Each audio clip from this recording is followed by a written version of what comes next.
Bonjour, Nicolas Cogor, mon business coach. Bienvenue dans cette nouvelle vidéo.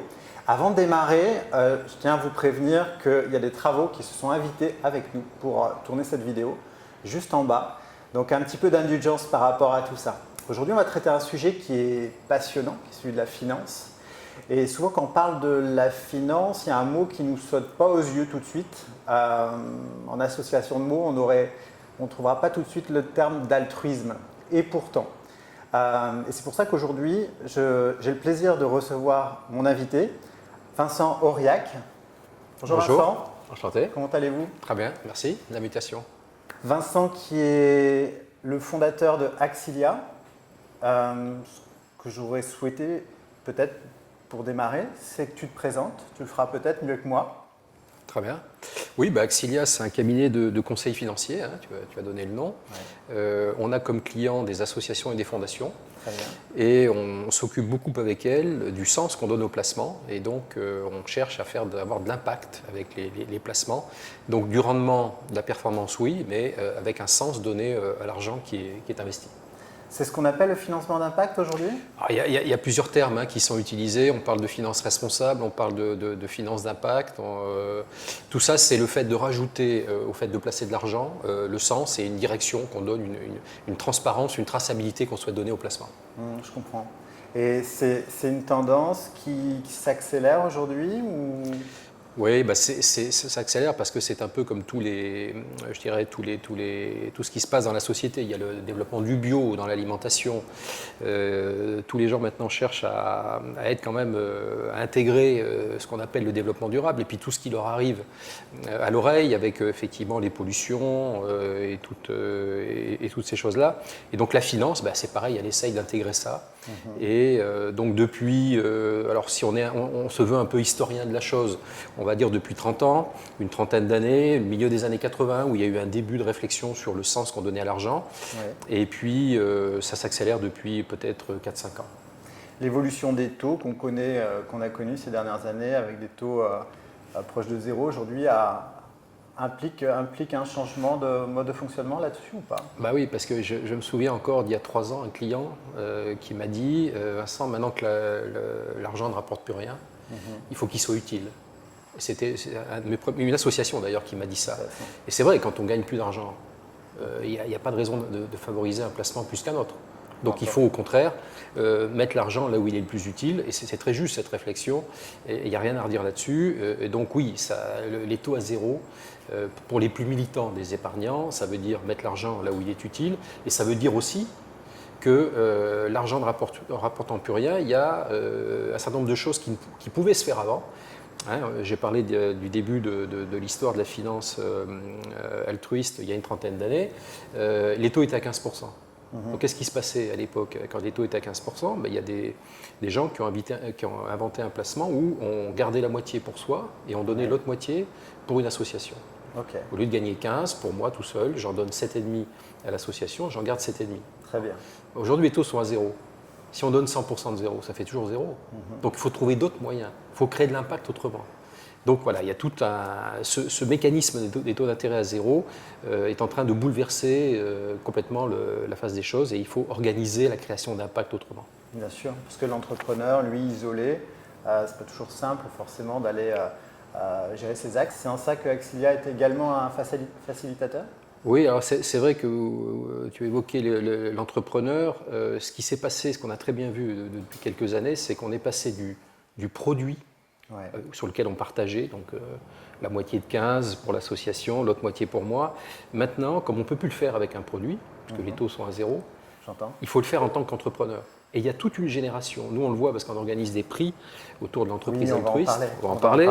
Il y a toute une génération qui se ressent cette responsabilité de se dire c'est moi qui crée la valeur aujourd'hui. Les États sont dans un mauvais état, c'est le cas de le dire, très endettés. Et les seuls qui sont capables de créer de la valeur aujourd'hui et de la partager, puisqu'ils la créent, c'est la nouvelle génération des entrepreneurs. Bien sûr. Donc, voilà, donc nous, effectivement, le but, ça va être de rapprocher. Ça ne peut pas se faire tout de suite. Pourquoi? Parce que cette génération, elle est en train d'arriver. Et il y a d'énormes sommes qui sont investies ailleurs, sur des livrets A, sur de l'assurance vie. Et ces sommes sont tellement importantes qu'elles dépassent la taille de cette nouvelle génération. Mais le sens de l'histoire, il est écrit. C'est que l'argent, elle aille de ses formes anciennes à ses formes modernes. Ces nouvelles formes, ouais. C'est-à-dire qu'en fait, on devient davantage conscient de là où on entreprend son épargne, quelque part. Exactement. On est entrepreneur de son épargne maintenant. Alors, ce n'est pas habituel en France. Hein, parce qu'en France, c'est l'État qui fait tout. Mais il va falloir qu'on se mette à ça. Et moi, je suis très optimiste parce que la nouvelle génération l'a compris. Il y a beaucoup de jeunes maintenant qui sortent de l'école et qui tout de suite créent leur boîte. Alors qu'il y a quelques années, ils avaient en tête une carrière en passant par des grands groupes. Et maintenant, il n'y a plus trop ce problème-là. Il y a une forme on est un peu décomplexé, heureusement, par rapport à ça. Et donc, tout de suite, on crée une boîte où, avec son épargne, on cherche à créer de l'impact. Et on devient tous un peu entrepreneurs. On le voit, tu as raison, hein, c'est là, nous, au sein de mon business coach, on accompagne sur la création de business models ou certaines startups. Et on voit que c'est intégré quasiment d'office, en fait, cette vision de contribution, quelque part. Ouais. Intégrer, c'est un mot très juste. C'est le même mot qu'utilisent les Américains, ils parlent de embedded. C'est dans le modèle. Alors, on parle aussi d'ADN, etc. Mais c'est vrai que la nouvelle génération l'intègre tout de suite. Oui. Voilà, ça, je ne sais pas si on va y revenir, mais il y a une exigence de la part de cette nouvelle génération qui a bien compris que les problèmes sont immédiats. Il y a une exigence de le faire tout de suite. On ne va pas repousser dans 20 ans. Si on parle de 2 secondes de philanthropie, le modèle historique de la philanthropie française, c'est j'ai réussi dans les affaires, je vends ma boîte à 60 ans, 10% de ce que je gagne, je le mets dans une fondation. Pour ceux qui avaient la chance de gagner un peu d'argent, voire de bien vendre leur entreprise, 10% je le mets dans une fondation. Très bien. Et éventuellement même, si j'ai une grosse fondation, je l'abrite à la Fondation de France et j'appartiens à une espèce d'élite, de cercle très fermé des très grands philanthropes français. Ce modèle-là, donc, qui repousse à 60 ans l'âge de l'impact à travers la philanthropie, la jeune génération a compris que c'est maintenant qu'il fallait avoir des résultats de l'impact. Donc, qu'est-ce qu'ils font ? Eh bien, effectivement, ils intègrent dans la start-up, dès qu'ils la créent, ils prévoient que 1% du chiffre d'affaires, 10%, voire 50% des profits vont aux associations, parce que ce sont elles aussi qui sont sur le terrain et qui ont à résoudre des problèmes qui ne peuvent pas l'être souvent par les entreprises elles-mêmes. Bien sûr, je comprends. Puis ça nous parle tellement. Nous-mêmes, au sein de mon business coach, on reverse une part de notre chiffre d'affaires annuellement. Ben on est deux, Axilia fait pareil, on donne 1% de notre chiffre d'affaires. Voilà. Le réseau, là tu parlais des prix, des awards. Ouais. Est-ce que tu peux nous expliquer comment ça fonctionne ? Oui, ben en résumé, c'est l'histoire de ce qu'on évoque depuis 10 minutes, c'est-à-dire qu'on a commencé par la finance altruiste. Ouais. Donc on a cherché pour les associations et fondations dont on s'occupe à identifier tous ces produits qui partageaient avec des associations. Okay. Il y en a plus d'une centaine en France, c'est assez peu connu. Et donc on souhaitait mettre un coup de projecteur sur ces produits. Donc ça a commencé il y a 10 ans, en 2009. Et puis il y a 4 ans, il y a un membre du jury qui nous a dit « mais j'ai vu un truc incroyable aux États-Unis. J'ai découvert le 111. » Bon, ouais, dis-nous en plus. Le 111, ça a été inventé par Salesforce, dont le fondateur est Marc Benioff. Il y a beaucoup de monde derrière l'écran. Bon. Lancé par Marc Benioff. Alors nous, on était complètement novices. On ne connaissait ni le 111, ni Marc Benioff, ni Salesforce. On n'était peut-être pas très bons, mais donc il nous a expliqué. Et puis on s'est regardé, on s'est dit, oui, c'est génial, mais ce n'est pas de la finance, c'est de l'entreprise. C'est même de l'informatique ou du CRM. Donc c'est un peu éloigné de ce qu'on avait commencé à faire il y a 10 ans. Bon, alors on s'est quitté après cette réunion de jury. Et puis j'ai réfléchi, je me suis dit, c'est génial. C'est justement, on est en train de passer là, on l'avait déjà un peu senti que la finance altruiste avait du mal à trouver le relais à ces taux d'intérêt très élevés qu'on partageait. On essayait de le faire avec des cartes, avec d'autres systèmes, mais ça n'arrivait pas à retrouver l'ampleur du partage d'intérêt. Je me suis dit, c'est ça la solution. C'est que l'entreprise demain partage et plus simplement le produit. Donc on s'est revu quelques mois après et j'ai dit on y va. Alors c'était complètement un peu, c'est assez téméraire, mais depuis 4 ans, on a été de révélation en révélation. Et donc on a même, je dirais, trouvé les Benioff français. C'est-à-dire qu'on a trouvé les jeunes Français, plus jeunes que Benioff d'ailleurs, qui, sans savoir que Benioff, à l'autre bout de l'Atlantique, faisait ça, font ça en France, et avec des diversités d'approches vraiment qui sont remarquables. Génial. Et comment tu es arrivé dans ce chemin-là à titre professionnel? Bah, moi, c'était un peu le hasard. Hein. Donc, j'ai commencé par la finance. On a eu une clientèle j'avais moi une clientèle de congrégations religieuses qui étaient les premières à avoir lancé les fonds de partage en France. Je précise d'ailleurs congrégations religieuses féminines. Souvent, le partage, l'altruisme, la philanthropie, c'est une histoire de femmes, plus que d'hommes. Les hommes cherchent la perf, les femmes cherchent à la partager. Et donc, voilà, très tôt, j'étais en contact avec ces réflexions sur l'éthique des placements. Et puis après, bon, voilà, quand on se rapproche de quelque chose, on le voit partout. Quand on en est loin, on ne le voit pas. Et donc, j'ai continué là-dessus. On a créé des fonds de placement responsables, éthiques. Et puis après, ben voilà, c'est le jury que j'avais constitué autour de ces awards.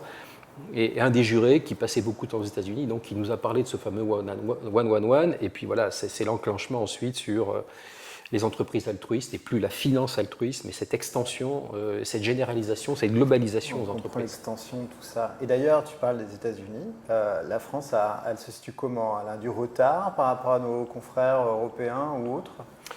La France, elle est, je ne dirais pas qu'elle est en retard, elle a fait d'autres choses. Elle a fait des choses différentes.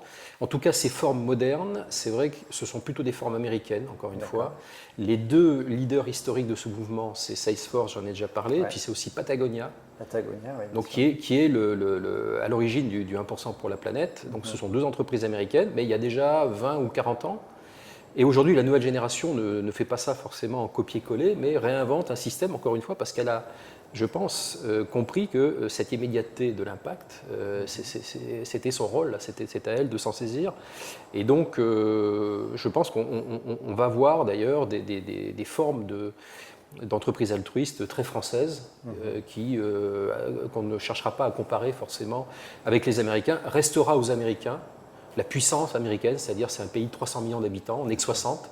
Donc quelque part, si on est 5 fois plus petit que les Américains, c'est pas grave, c'est le rapport de population, mais on peut faire des choses remarquables avec la taille qui est la nôtre.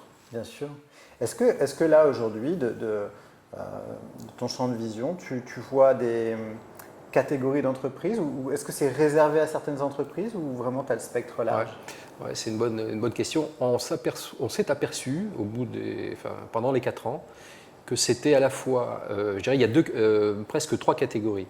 Il y a ceux qui le font depuis toujours, c'est un peu Monsieur Jourdain, qui ne le disaient pas forcément. Ça, c'est un peu le côté français. On est très discret sur ces sujets-là, mais qui le faisaient depuis très longtemps et parfois avec des montants tout à fait remarquables. Je pense par exemple, je peux donner des exemples, j'imagine. Bien sûr. Prenons par exemple, alors c'est un peu parisien, mais c'est quand même très intéressant. Vous prenez les restaurants Cogent. Les restaurants Cogent, donc il y en a une quinzaine, vingtaine à Paris, ils sont maintenant à Londres, partagent 10% des bénéfices au profit de leur fondation pour effectivement avoir beaucoup d'actions, notamment en France, mais aussi en Inde, auprès des populations défavorisées. Voilà des gens qui le faisaient de manière discrète, mais qui l'ont toujours fait, et dans des proportions significatives. Donc la population des Monsieur Jourdain, et je pense que je donne Cogent, mais c'est très injuste pour tous les autres qui ne sont pas cités, mais il y en a beaucoup. Ensuite, vous avez des sociétés effectivement plutôt de grosse taille et qui grossissent vite. J'en prendrai une, par exemple, j'en prendrai plusieurs, je vais en citer, qui font toutes partie du 1% pour la planète. Vous avez des sociétés comme Caudalie, qui fait des crèmes, vous avez des sociétés comme Léa Nature, des sociétés comme Nature et Découverte. Bon, voilà, 3, le groupe Tribala, avec les yaourts, la marque Vraie. Bon, on retrouve à chaque fois les petites pastilles bleues, 1% sur tous ces produits. Voilà 3 exemples de sociétés déjà importantes. Hein. Certaines font entre 700 et 1000 salariés, donc ce sont des ETI, comme on appelle. Et puis, après, il y a les startups. Alors, les startups, ça commence à une personne tout seul, le fondateur, la fondatrice, et quelques personnes, une dizaine, une vingtaine. Donc, c'est des boîtes qui ont quelques mois, quelques années d'existence. Et là, c'est vraiment la toute jeune génération. On s'en est aperçu quand on a étudié les dossiers. Un jour, je me souviens, un juré nous a dit, mais ils ont tous le même âge. On regardait tous les dossiers, on les compilait, et ils avaient tous entre 25 et 32 ans. Voilà, c'est les millennials, c'est la nouvelle génération. Donc, c'est pas des boîtes plus structurées aujourd'hui qui ont commencé il y a une trentaine d'années, mais c'est la relève, quoi. La relève avec un autre socle d'inspiration entrepreneuriale dont Exilia fait forcément partie quelque part. C'est bravo en tout cas. C'est un cheminement en fait qui finalement à créer une convergence entre l'économie sociale et solidaire et le monde traditionnel de la finance, ou c'est encore rugueux un peu dans l'approche? Moi, on s'est aperçu que tous les gens qu'on réunissait et qu'on récompensait, je dirais, c'est la forme la plus inclusive de l'entreprise. Ouais. Donc l'ESS est très exigeante, se donne des exigences très fortes d'organisation, de gouvernance. Il y a 4 millions d'entreprises en France, je dirais, il y a toutes les couleurs de l'arc-en-ciel, et il y a le plus fort impact est probablement à attendre dans celles qui, notamment, donc souhaitent partager le profit. L'ESS, on dit que c'est 10% du PIB, de la population en France. Donc ça ferait 10% de 4 millions, ça ferait 400 000. Il en reste 3,6 millions à mobiliser. Et c'est mécaniquement ces 3,6 millions qui auront le plus d'impact. Il y a des très grosses entreprises. Et ce qu'on s'aperçoit, c'est que des très grosses entreprises comme Danone, par exemple, où le PDG aujourd'hui utilise ce système-là, a déjà converti au modèle B Corp sa filiale qui s'appelle Blédina et souhaite passer au modèle B Corp l'ensemble de l'entreprise. On est sur des sociétés tout à fait énormes. Bon, c'est plus la start-up. Donc dans ces 3,6 millions, voilà, il y a les sociétés qui souhaitent donc se réinventer, évoluer, et puis la jeune génération qui réinvente complètement le concept d'entreprise, qui sont dans la durabilité. On n'a vu aucune entreprise polluante déposer des dossiers pour les awards. C'est toujours des nouvelles solutions autour de l'environnement, de la gestion des déchets. Voilà, on n'a que des idées de nouvelles solutions. Le sens pour l'humain, quoi, en fait. Derrière. Le sens. Ouais. Ce sont toutes des nouvelles solutions qui sont très à l'écoute du consommateur et qui proposent vraiment des solutions tout à fait innovantes. Et en même temps, avec ces dimensions de philanthropie intégrées, comme tu le disais, au modèle. Génial.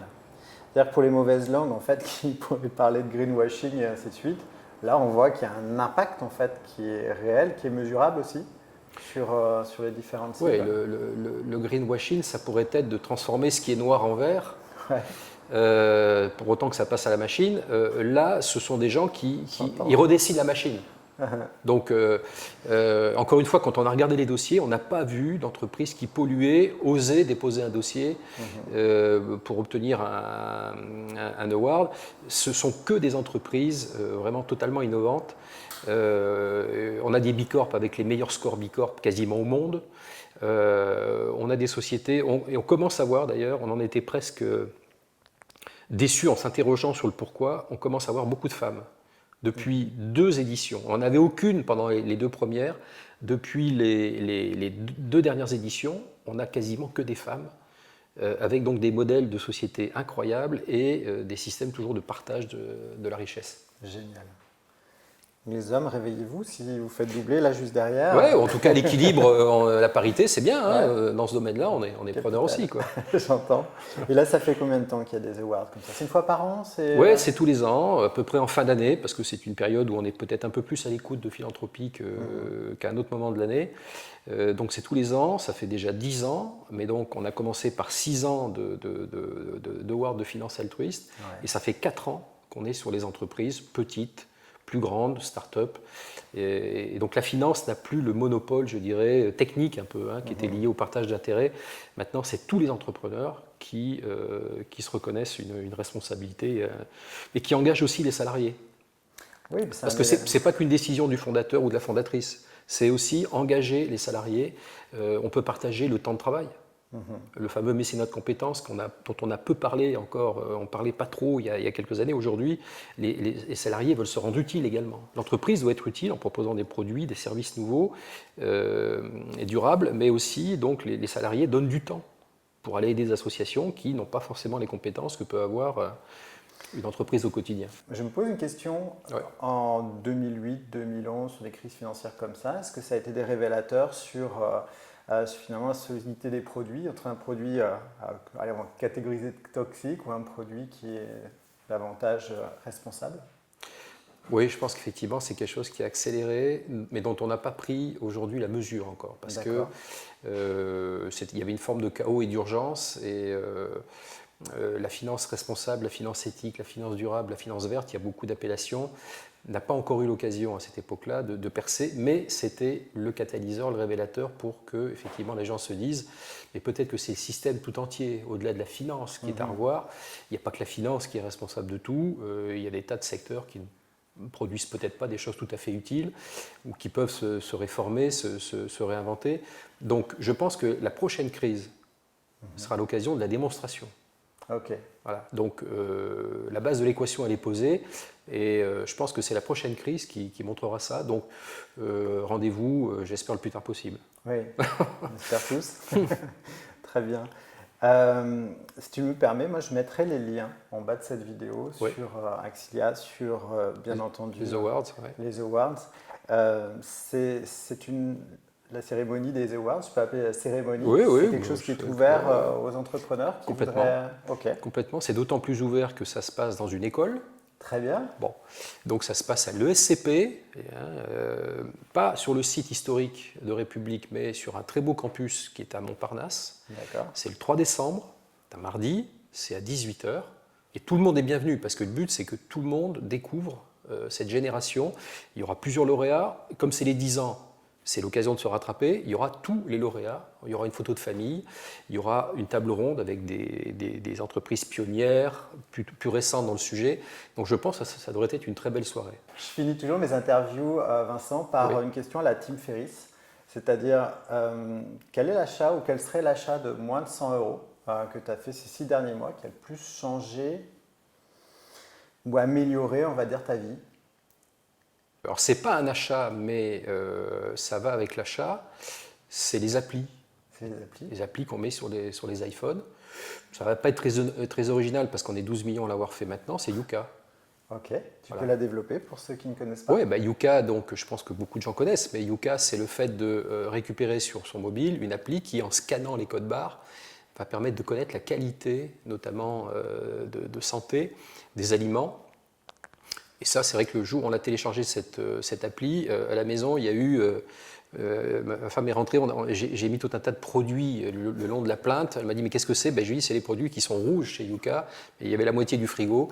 Bon, ça a été quand même un changement. Et depuis, il y a des choses qu'on ne rachète plus. C'est assez terrible pour les marques probablement qu'on a laissées sur le bas-côté, mais il y en a d'autres qui en ont profité. Et au final, j'espère qu'on sera tous en meilleure santé. En tout cas, c'était l'occasion d'une grande discussion, toutes générations confondues, pour savoir effectivement si tout ça était acceptable. Et je constate aujourd'hui que ça s'enchaîne parce que, par exemple, il n'y a plus de bouteilles plastiques. Je pense que ça a été le déclic qui a permis de discuter d'autres choses que de Yuka et des notes. Maintenant, on est passé à la bouteille en verre pour l'eau du robinet. Super. Mais écoute, moi je te remercie en tout cas chaleureusement du temps accordé. Merci de l'invitation. Et puis je te dis forcément à bientôt. Au 3 décembre. Au 3 décembre, on fait comme ça, le rendez-vous est pris. Merci à vous. Quant à nous, on se retrouve dans une prochaine vidéo. N'hésitez pas à la partager si vous avez trouvé de la valeur, commentez. Et je vous dis à bientôt. Au revoir. Au revoir.